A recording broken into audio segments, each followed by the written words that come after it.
At Tweedmouth Modern School in Berwick, former pupils recalled the formidable reputation of Miss Buglas, remembered both for the use of the strap and the cane.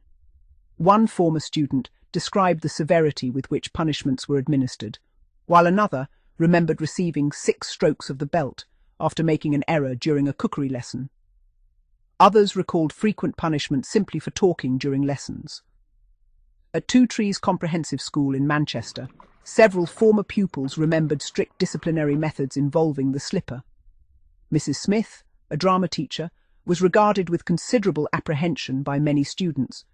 Former pupils also described punishments for talking in class, while one recalled a slipper club held during break times. The headmistress, Mrs. Barker, was remembered as a particularly intimidating authority figure.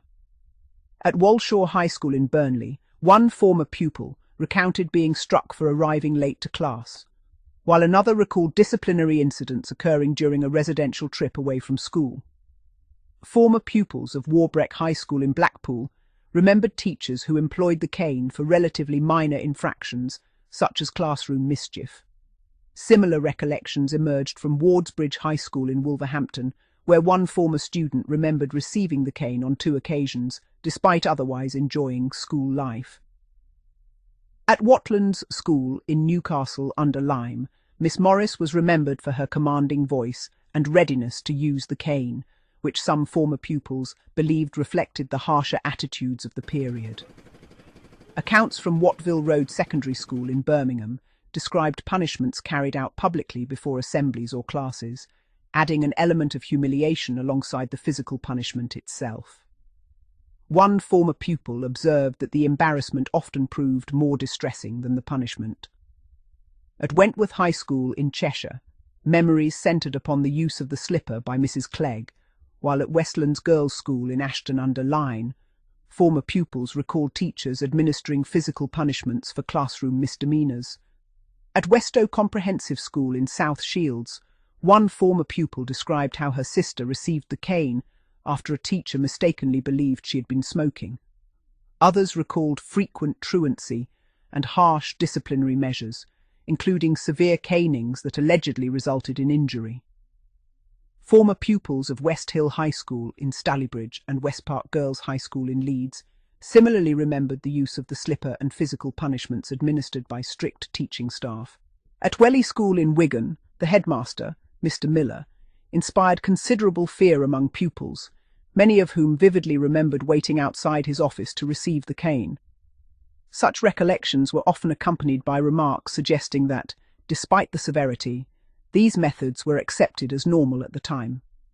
Whitton School in Twickenham was remembered by one former pupil as a place where corporal punishment was commonplace. She described an unusual disciplinary method in which several pupils were caned simultaneously, resulting in varying degrees of pain depending upon where they stood in line. At Willows High School in Cardiff, former students recalled receiving the cane on multiple occasions from a teacher remembered for her severity.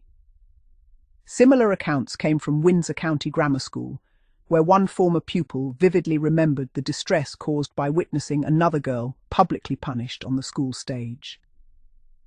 The incident, she reflected, left a lasting emotional impact upon many of those present. Former pupils from Wingfield Comprehensive School in Rotherham remembered strict teachers who regularly employed both the slipper and the cane. One woman remarked that the female staff responsible for discipline were particularly feared by girls who found themselves in trouble.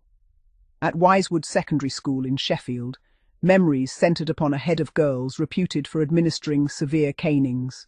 Meanwhile, at Yeoman's Bridge School in Aldershot, one former pupil recalled a girl receiving the cane after inappropriate behaviour during games lessons. Accounts from Yoden Hall Comprehensive School in Northumberland and Woodchurch High School in Cheshire similarly reflected the widespread use of corporal punishment during the period. Former pupils described teachers who maintained supplies of canes and administered punishments frequently, sometimes for relatively minor offences.